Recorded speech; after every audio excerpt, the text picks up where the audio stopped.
Hey guys, welcome back to my channel. My name is Veronica. Thank you so much for clicking the link to watch today's video. Without further ado, let's get started with our Military Monday. Hey guys, so I'm going to be trying to introduce a new series to my channel, which are Military Mondays, where I discuss military topics and I kind of keep them to Mondays. I think by scheduling them, I will feel a little bit better because I don't want my niche to be too military focused, because as you guys know, this channel, I do everything. Like, if you want to know about Veronica's life, you come to this channel, pretty much. I don't have any makeup on. I'm really tired. I'm kind of out of breath and a lot has been going on. I do want to just really quickly, I know I always do this when I take breaks, but I do apologize for my absence, but that's why you should keep up with me on Instagram, because I did post that I needed a break because I had finals that I just did. And then I also have, well, I'm pregnant with twins, and so throughout this video you may hear me get breathe heavy or be out of breath. That's completely normal. And then honestly, I've just been so sick, so I haven't even been able to wear makeup just because by the time I do my makeup, I'm so tired I can't film. So I'm just having normal pregnancy symptoms, and I promise that I will try to feel a little bit better. I don't apologize for not wearing makeup just because this is real, right? And I keep it real on this channel. For today's topic, we are going to be discussing assignments. Horrible, sucky assignments and what to do. So I'm gonna go ahead and share with you guys just a small piece about my experience with them, and maybe if you're suffering or going through them, you can watch this video as well. This is not officer or enlisted focused. This is just in general, like, I got a sucky assignment, what do I do? Okay, so first off, an assignment, for those of you who guys, maybe you're just curious, an assignment is essentially an order, which is, when it comes down to it, it's just this black and white document that tells you where you're going, your location. When you serve in the armed forces, you don't get to pick your location. You get to pick, but you don't get to pick. And that's a separate video that I do have in the works. I'm going to be discussing how I got to choose my assignments and how officers get to do that from an officer viewpoint. Can't really talk about enlisted viewpoint because honestly I have no idea. An assignment, when you get it, it's written on this order, official order form, and that tells you where you're going. You have, like, I would say you have usually a hand in it, but it really just is the needs of, in my case, the Air Force. So when I joined, it was in 2016, I passed, got everything. They finally got my scroll together correctly, and I remember asking where I was going, and my recruiter said Malmstrom Air Force Base, and I was like, oh my gosh, I'm going to Germany. And turns out it was in Montana, and I was so mad. So when my recruiter told me that, number one, I made it to be an MSC and I'm going to Montana, my response wasn't like, oh my gosh. My response was, I know, and this wasn't, I was ungrateful here, but my response was like, well, what if I don't want to go to Montana? But I'm glad I spoke up for myself. And she then told me that, oh yeah, you don't have to go, but if you deny this, then you're not going anywhere and you're not coming in, and you can't ever join the Air Force as an officer again. Like, you get blacklisted, she said. So that's a thing, apparently. So I hung up with her. She told me I had 2 days to decide, and I literally took it into the last day. Like, the last minute, I remember calling my dad and hypothetically saying, hey, my friend got in and she got this horrible assignment, and what do you think she should do?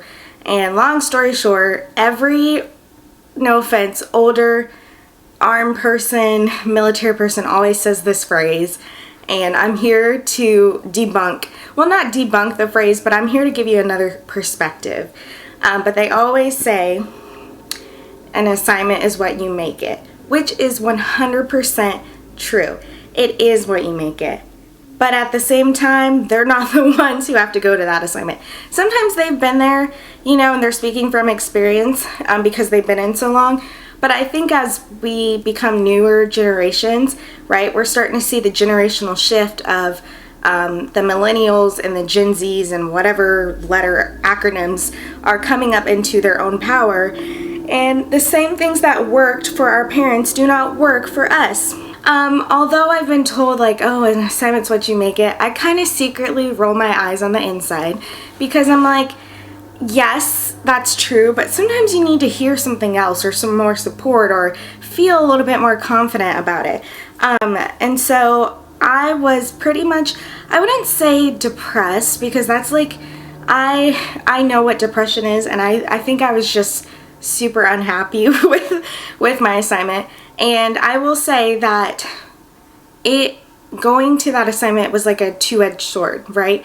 On one hand, I'm getting experience, I'm able to have my record be pretty solid, like I got a lot of exposure, experiences that I'll never, you know, with the commanders and other officers that I'll probably never get anywhere else that's a large facility, because that base is really small. So I got a lot of stuff that I don't know if I would have gotten anywhere else. I like to believe I would have, but you know, the larger the base, the more people you got to share the limelight with. And I didn't seek that at all, actually.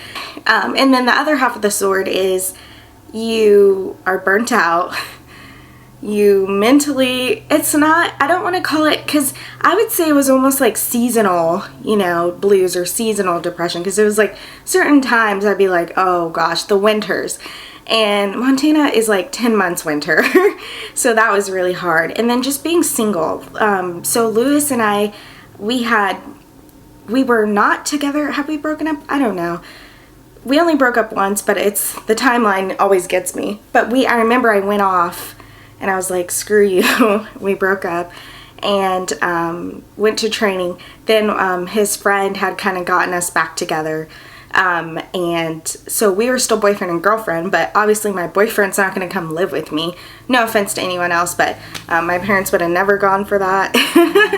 So definitely have to be married to be doing all that. And the military doesn't recognize girlfriend and boyfriends. They recognize marriages. So there would have been no way for him to get up there unless we paid for it. Going through that assignment, single, you know, friends, I can make friends with the best of them, but like, you know, luckily I had an amazing crew of like-minded individuals, all of us officers who felt the same background. We were all black. It's not about race, but being in a state like that, you need some kinfolk. And it was just nice to have that camaraderie, and literally they are the only reasons why I survived from 16 to 20, literally. And then I always call my parents, I call my dad a lot, like complaining, like, these people are crazy. It was a rough assignment for me, and to sit here and be like, oh, that was the best assignment of my life. Yeah. Was it probably a great assignment for my Air Force career? Probably. It got me, you know, this special assignment, but was it worth it in the end? I don't know. Sometimes I think about that, you know, and recently I did speak my mind on, I got asked by senior staff about, you know, how can we improve and do certain things, and I think the assignments play a huge part in people, you know, separating or not. And I will say one thing that I've learned, and it is never, for me, and the advice I could give to you is never make an emotional decision off a temporary situation. I knew that I was going to be there temporarily. I knew that I was leaving, and I said, you know what, don't base the whole Air Force off of your first assignment. Give it another try and see if you still like it or if it matches you. And I think a lot of people try to give the military a bad rap or vice versa in certain things. But to be honest, there are just certain dynamics that are just, this is an institution. This is what you need to fit the mold into. Some personalities don't work out and some do. And I will say, you really honestly don't know until you try. And getting an assignment like that, I wanted to give up. I wanted to not be there. I wanted to tell my recruiter, girl, that's fine, blacklist me. But I didn't. I gave it a shot, and I feel like I experienced some highs and some lows, just like even if I was in Hawaii, I probably have some highs and some lows. And so the perspective that I want you guys to take away, instead of saying, well, make the assignment it is what you make it. You also have to remember the situation is temporary. And have you given it your all? Have you put yourself out there? Have you, integrated yourself as much as you can? Do you have supportive leadership, or do you not have supportive leadership? Which is another topic I will cover in a future video that I have. Those are all things that make up a good assignment. And it's like this formula. It's like baking. You have to have the right pinch of ingredients. But almost always, sometimes, especially when you first start out, your measurements can be off. And sometimes you get an assignment where the measurements are off. And you just kind of have to deal. And you have to be mentally able to sustain and say, I can deal. Or, which I respect, I have friends who have gone to, well, I guess I've only been to one official, well, this is my second assignment, but one official work setting assignment. And I've known actually a handful of people who have said, you know what, it's okay, but I also don't think that this is for me. And they've separated. And there's nothing wrong with that. You have to put in what you can put in, but I guess I don't really like it when they say, oh, well, you have to make it your best. Because there are also factors in an assignment that you have no control over. You have no control over if they send you to Montana and you hate snow like I did. That much snow, my goodness. You have no control over who your leadership is. Luckily, I had some great leaders, and I also experienced some people who I'm like, maybe not the best personality for me. But I learned how to work with them, and that's the most important thing, because in life, you're going to experience people that you have to work with, and especially in the military. When you get a horrible assignment, and I'm talking about location, not necessarily place, because, well, it could be the place too. When you get a horrible assignment and you realize it's not the best for you, at that point, in my opinion, you just need to go into survival mode, where you are not isolating yourself, but instead you're relying on that group of people to get you through. Whether they're there, whether you have to call your mom or dad every day like I did.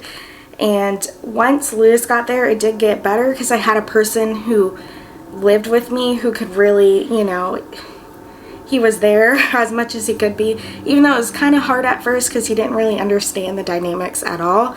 But eventually he kind of caught on, and he really helped me a lot. And my parents did as well. But I just think you just really have to focus on the things that you can focus on. For me, maybe that's why I put so much into my work ethic, was because Montana, although, there's some nice people I met, I had some great experiences, that's just not me. I don't want to be in a place like that, and I can't even get my hair done or get skincare treatments or anything like that. That sounds first world, but there's just certain things that you would think as a normal black woman you could experience, you can't going up there. So it weighed heavily, and I'm not the only person who felt this way. When you get assignments like that, it's really tough, and you're like, I'm just going to separate, or I'm just going to quit. I just urge you, before you make that decision, really give it another shot at another base. I'm fortunate enough where I am an officer and we are guaranteed to move every few years, whereas enlisted personnel, it doesn't work as quickly.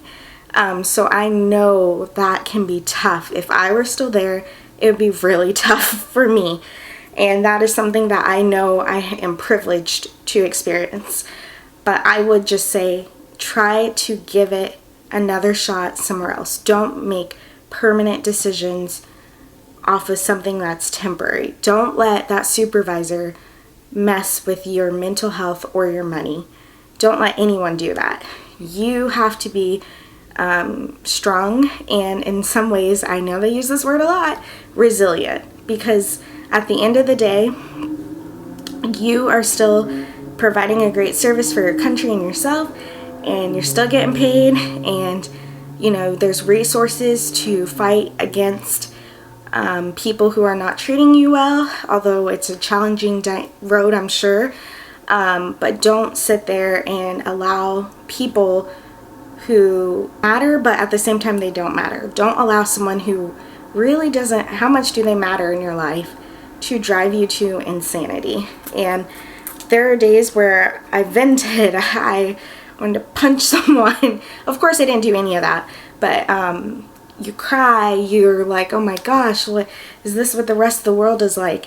And I'm here at my second assignment where it's completely different. It's still fast paced, but it's a different pace and it's a different dynamic. It's completely different in a good way. And so had I not stuck it out and did what I had to do in Montana, I would not be here. Crying about your assignment to the assignment managers gets you pretty much nowhere. Now, I've seen some cases where they have switched people's assignments because someone complained or cried or whatever.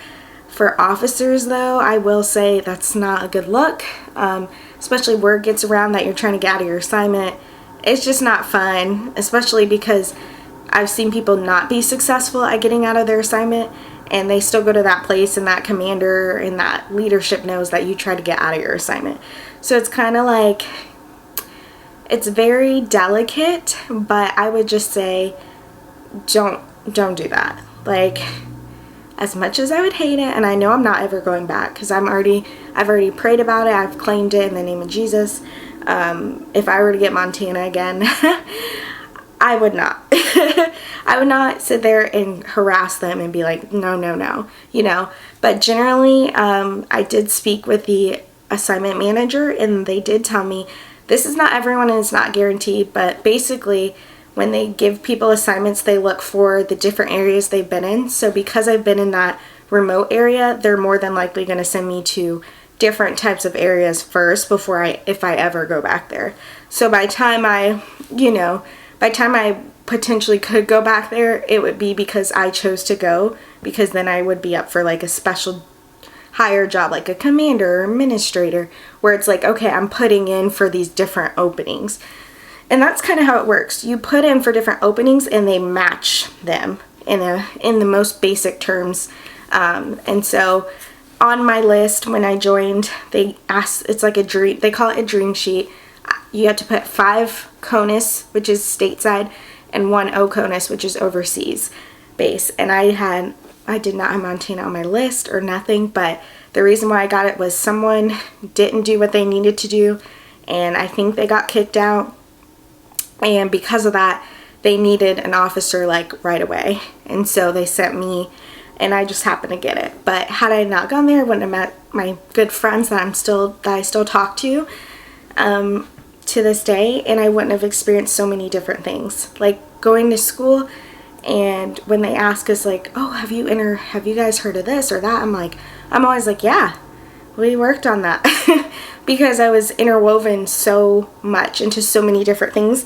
So moral of the story is, when you get a horrible assignment, you have to mentally weigh and prepare yourself, weigh the pros and cons. And if you choose to say, you know what, it's not worth it, I'm separating and I don't want the assignment, I'm going to go ahead and push the button, then that's something that you have to live with. And that's also admirable because you decided to say no. There's nothing wrong with that, and don't ever feel guilty on that. But I would just say, don't act out, don't blow up your assignment manager's phone and be crazy, because it can really backfire. And I've seen it backfire more than I've seen it actually change. And just remember that everything that we do is temporary. So even though you think it's, dire and you're never getting out of there, you just never know what will happen and what will come along, and then you're gone. You're in a new place, and then you're like, oh my gosh, I wish I could go back. So much for tuning into my Military Monday. I hope you guys enjoyed this video. Again, I will try to do military topics every single Monday. So if you have topics, I already have like 15 different requests, but if you have more requests, you can drop them down below. I will say that I have kind of paused on my Instagram DMs just because I've been going through a lot of sickness and with school, and I just can't respond to everyone's DMs. So it might be, I hate to say it, but it might be the time where I'm that person who not everyone's going to get a response. I'm not sure yet though, because that, for me, it's like having unopened emails. I can't have an unopened email. I answer all my emails. And so I'm the same way with all my DMs, but they just keep piling up and I just don't know how I'm going to get through it. I thought about training Lewis, to be honest, how to answer them, but it's just a lot. And we're both really, really busy right now. So I just want to say thank you guys so much for watching. I really enjoyed filming this for you guys, and I hope to see you guys in my next video. Bye!